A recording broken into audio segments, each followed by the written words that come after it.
پەیام لە سندوقی ڕەشدا ڕەهەندە دەستوری و یاسایی و سیاسیەکانی پێدانی ڕاستە و خۆی موچە لایەن بەغداوە بڵاو دەکاتەوە. بەپێی بەدواداچوونەکان پێدانی ڕاستە و خۆی موچە ڕێگری دەستوری و یاسایی نییە و ئەوەی هەیە ڕێگری سیاسیە. پێدانی ڕاستە و خۆی موچە دەستوریە. بەپێی دەستوری عێراق سیاسەتی دارایی بەشێکە لە دەسەڵاتە تایبەتەکانی حکوومەتی فیدراڵی و ڕاستەوخۆ پێدانی موچە ڕێگری دەستوری نییە. بە گوێرەی مادەی ١٠٠ دەستوری عێراق سیاسەتی دارایی کە پرسی موچەش دەگرێتەوە لە دەسەڵاتە تایبەتەکانی حکوومەتی فیدراڵی عێراقە.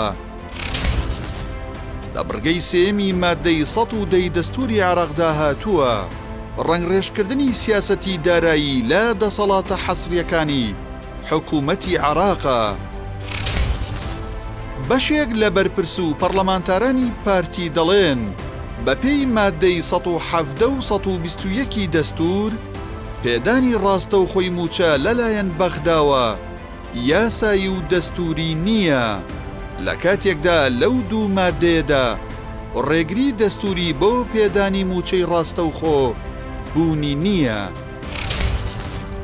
مادەی ١٧٠ دەستوری عێراق دەڵێت ئەم دەستورە لە بەرواری پیادەکردنیەوە دان بە هەرێمی کوردستان و ئەو دەسەڵاتەی ئێستایدا دەنێت و وەک هەرێمێکی فیدراڵی.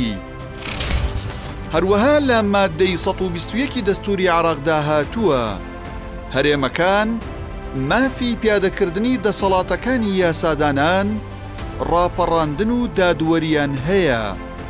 بە گوێرەی ئەم دەستورە هەرێمەکان مافی پیادەکردنی دەسەڵاتەکانی یاسادانان ڕاپەڕاندن و دادوەریان هەیە.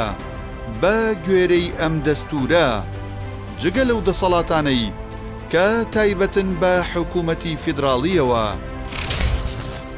هەروەها یاسای بودجەی گشتی عێراق بۆ ساڵی 2023 ڕێگەی بە سەرۆکوەزیرانی عێراق داوە ڕاستەوخۆ موچە بۆ پارێزگای ناڕازی بنێرێت لە کاتی بوونی ناکۆکیدا. لە بڕگەی 8 مادەی 13 لە یاسای بودجەدا دەڵێت لە کاتی بوونی ناکۆکیدا سەرۆکی ئەنجومەنی وەزیرانی عێراق ڕێوشوێنی پێویست دەگرێتە بەر بە تەمویلکردنیشەوە. مەسرور بارزانی سەرۆکی حکوومەتی کاربڕێکەری هەرێم لە مانگی تەمووزی ئەم ساڵ لە دادگای فیدراڵی تانەی لەو بڕگەیی یاسای بودجەدا و داوای کرد دادگا بە نادەستوری بیناسێنێت. دادگای فیدراڵی لە وەڵامی مەسرور بارزانیدا ڕایگەیاند ئەو بڕگەی یاسای بودجە دەستوریە. یاساکانی بواری موچە لە هەرێمی کوردستان پێدانی ڕاستە و خۆی موچە لایەن بەغداوە ڕێگری یاساییشی نییە، چونکە ئەو یاسایانەی لە هەرێم لە بواری موچە کاریان پێدەکات یاساکانی عێراقین و بەشێکیشیان یاسای سەردەمی بەعسن و هەموار کراونەتەوە.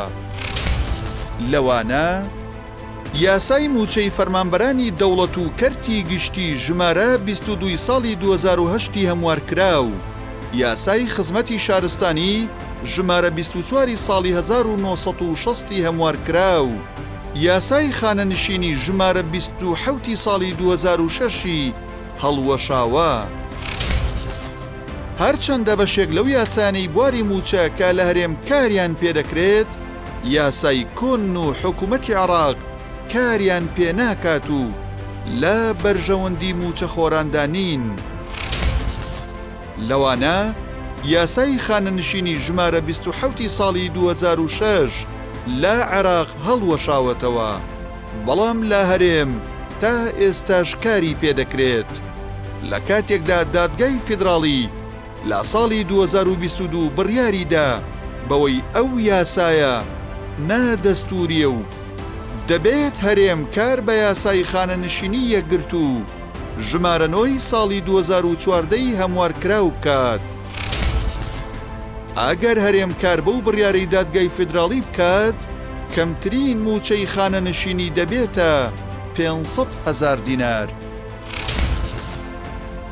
ڕێگری سیاسی پێدانی ڕاستەوخۆی موچە لەلایەن بەغداوە ڕێگری سیاسی هەیە و دەسەڵاتدارانی هەرێم موچە وەک کارتێک بۆ مانەوە بەکاردەهێنن. ئەمە جگە لەوەی حکوومەتی کاربڕەکەری هەرێم لیستێکی پاک و خاوێنی موچەی نییە و نایەوێت ژمارەی موچەخۆری ڕاستەقینە و بندیوار بۆ خەڵک ئاشکرا بکرێت.